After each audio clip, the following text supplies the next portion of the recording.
చెప్పాలి, లేకపోతే పాలపాలని చెప్పాలి, లేకపోతే వాక్యం చదవమని మనకి పిల్లలకు మనం నేర్పించినట్లయితే మనం ఉన్నా లేకపోయినా ఎక్కడికి వెళ్ళినా కానీ వాళ్ళ యొక్క సమయంలో ప్రార్థన చేసుకోవడానికి వాక్యం చదవడానికి మాట్లాడే అవకాశము ఉంటుంది.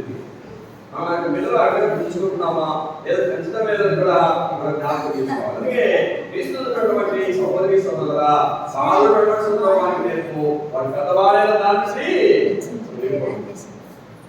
బిడ్డలు తొలగిపోకుండా అంటే ప్రతి క్షణం మనకు బిడ్డలు కాపాడుకుంటూ వస్తున్నాడో అదే విధంగా మనకు బిడ్డ కూడా మనం కాపాడుకుంటాడు. ఆయన చేసిన ఆశ్చర్యకాలను దాచుకున్న వారిని వారి పిల్లలకు తెలియజేయాలి. నేను ప్రార్థన పోతుంటే నాకు దేవుడు ఈ కార్యం చేశాడు, నేను ప్రార్థన పోతుంటే నేను ఒక సమయంలో నాకు తినడానికి అమ్మని ఎప్పుడైనా సరే, అదేవిధంగా సరైన సమయంలో మేము మంచి భవిష్యత్తులో లేకపోయినా సరే ఈరోజు మేము మంచి భవిష్యత్తులో ఉండాలి మనకి పిల్లలకు మనం చెప్తాం.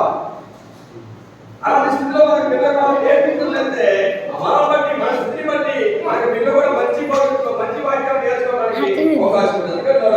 కాబట్టి ప్రతి విషయం ఎలా ఉండాలంటే మనకి పిల్లలకు మనము నేర్పించాలనుకున్నాడు. మన కుమారుడైన సమయంలో భార్య ముందు దేవుని సన్నిధిలో తెచ్చబడను, చిన్నతనం నుండి పాలు తాగే సమయం నుండి దేవుని సన్నిధిలో ఆయన ఒంటరిగా వదిలిపెట్టాడుగా మనం చూస్తున్నాం. ఈ రోజు మనము 12 సంవత్సరాలనే మనకు బిడ్డలు దేవుని మందిరం చేస్తున్నాం. 12 సంవత్సరాలు 11 సంవత్సరాల తర్వాత నువ్వు ప్రార్థనగా అంటే వాడు ఎక్కడికి వెళ్తాడు? సినిమాకి వెళ్తాడు.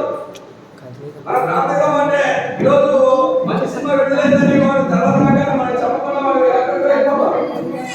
తర్వాత ముఖం మూసుకొని ఒంటిని రంగు మూసుకొని అప్పుడు వచ్చిన తర్వాత ఆడిపోయితే నేను చేసినమా ఏదో విషయం కొత్త సినిమా ఏదైనాది నేను ఆ సినిమా పోయించిన అని అప్పుడు చెప్పినప్పుడుగా మనది అందుకన్నాడు. ప్రతి విషయంలో ఎలా ఉండాలంటే కుమార విషయంలో కుమార్తె విషయంలో తల్లిదండ్రులు చాలా జాగ్రత్తగా ఉండాల్సినటువంటి అవసరం. అందుకన్నాడు